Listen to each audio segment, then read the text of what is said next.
Fascism দূর করার ক্ষেত্রে গণমাধ্যমের যে আমরা ভূমিকা থাকা দরকার সেই জায়গায় আপনার কাছে কি মনে হয় যে আমরা কি সঠিক জায়গায় আছি কিনা?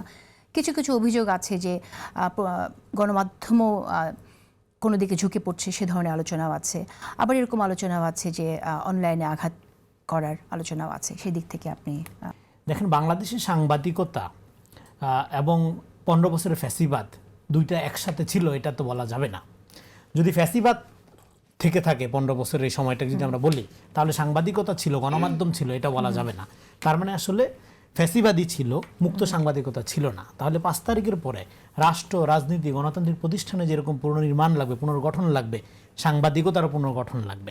এইবার এই পুনর্গঠন প্রক্রিয়ার একটা বড় সমস্যা হলো যে আপনি যেই কাঠামোর মধ্য দিয়ে ফ্যাসিবাদ যেভাবে ফাংশন করেছিল সেই কাঠামোটা অটুট রয়ে গেছে এবং ফ্যাসিবাদের এই কাঠামোর মধ্যে যারা নানাভাবে নিজেদেরকে আপনার আটকে রাখতে বা নিজেদেরকে সংযুক্ত রাখতে সক্ষম হয়েছিল নানাভাবে, নানা প্রক্রিয়ায়, হ্যাঁ, আমরা যারা মানে পালায়ে বেড়াইছি তাদের কথা আলাদা, কিন্তু যারা তারাই দেখা গেল যে 5 তারিখের পরে গুরুত্বপূর্ণ পদগুলোতে তারা গেল, অন্তত মিড লেভেলের পদগুলোতে তারা গেল। যার ফলে মিডিয়াতে দেখেন, মিডিয়াতে দুইটা ঘটনা ঘটে। একটা হলো যে তথ্য এবং বয়ান, মানে যেটা বলে ফ্যাক্টস অ্যান্ড ন্যারেশন। তথ্য ধরেন আপনি সঠিক দিলেন, কিন্তু বয়ানের মধ্যে আপনি এন্টি পিপল, এন্টি নেশন রাজনীতিরা ঢোকাই দিলেন।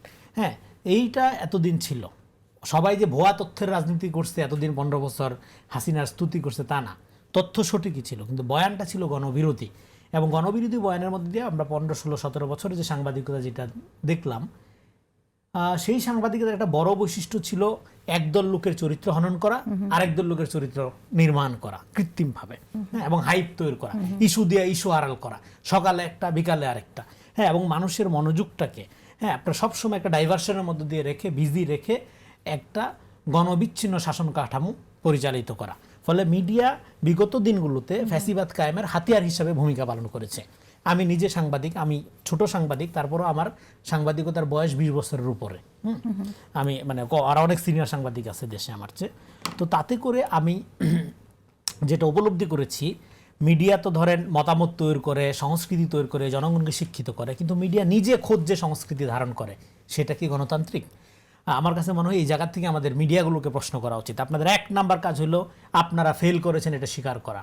15 বছরে আপনারা ফ্যাসিবাদের জেনে হোক না জেনে হোক, না জেনে তো না জেনে বুঝে এবং নিজেদের ইস্টাবলিশমেন্ট, করাপ্ট ইস্টাবলিশমেন্ট টিকায় রাখার জন্য গণবিরোধী পজিশন নিয়ে ফ্যাসিবাদকে পরিতুষ্ট করেছেন, পরিষেবা করেছেন। এই জায়গায় আমরা আসি যে করাপ্ট ইস্টাবলিশমেন্টের কথা যখন আপনি বলছেন, তখন ইস্টাবলিশমেন্ট তো সাংবাদিকরা একা তৈরি করে না। এখানে ইস্টাবলিশমেন্ট তৈরি করা হয়ে থাকে, অনেক সময় সাংবাদিকরা সেটা প্রতিরোধ করতে পারে, অনেক সময় পারে না, শিকার হয়ে যায়। সেই জায়গাটা নিয়ে একটু কথা বলবো আমরা। আপনি যদি এখানে শেষ করেন তাহলে এই পয়েন্টটা, ফলে এই যে আপনারা এইটা টিকায় রাখার স্বার্থে গণবিরোধী পজিশন নিলেন, যার ফলে মূলধারার মিডিয়া যদি মানুষ বিশ্বাস করতো তাহলে গণ অভ্যুত্থান হতো না।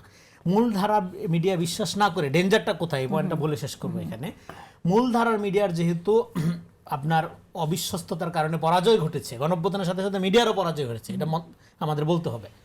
তার ফলে এই যে একটা বিকল্প মিডিয়া তৈরি হলো, এইবার এই বিকল্প মিডিয়া ফ্যাসিবাদী কাঠামোর মধ্যে ফাংশন করছে কিভাবে? আজকে মহামারীর মতো ফটোকার্ড তৈরি হয়েছে। এই যে আপনার সাথে কথা বলি, হ্যাঁ, তারপরে শুধু একটি দলের পক্ষ অবলম্বন না করার কারণে, হেলাল ভাই আছে, ভালো মানুষ, ভদ্রলোক, কিছু বলবে না আমারে, হ্যাঁ, কিন্তু ওনার যে সোনার টুকরা কর্মীরা, তারা সোশ্যাল মিডিয়ায় আমাদের ইজ্জত বলে কিছু রাখেন না, শুধু তাদের পক্ষে না যাওয়ার কারণে, তাদের প্রশংসা করতে না পারার কারণে। হ্যাঁ, এখন এই অভিযোগ তো জামাতের অনেক নেতা তারাও করছে। এখন তাহলে আমাদের যেটা কি করতে হবে, তাহলে গণমাধ্যমকে আমাদের প্রথমত হলো তারা নিজেরা সাংস্কৃতিকভাবে গণতন্ত্র প্র্যাকটিস করে কিনা, তারা নিজেরা ইনক্লুসিভ ডেভেলপমেন্টের কথা বলে কিনা সেটা, এবং 5 তারিখের পরে এই যে একটা নতুন ফ্লো, এই যে মহামারী, এই যে ভার্চুয়াল ওয়ার্ল্ডে ফটোকার্ড মহামারী, এবং সেখান থেকে নারী, হ্যাঁ, ভিন্ন মতের আপনার লোকজন, সম্মানিত নাগরিক, আমাদের মতো কম শিক্ষিত, হ্যাঁ, লোকজন, কেউই রক্ষা পাচ্ছে না। তো এই জায়গাটা হইলে আপনার দেখেন, আমি বারবার যেটা বলছি, টলারেন্সি ফার্স্ট, ডেমোক্রেসি সেকেন্ড।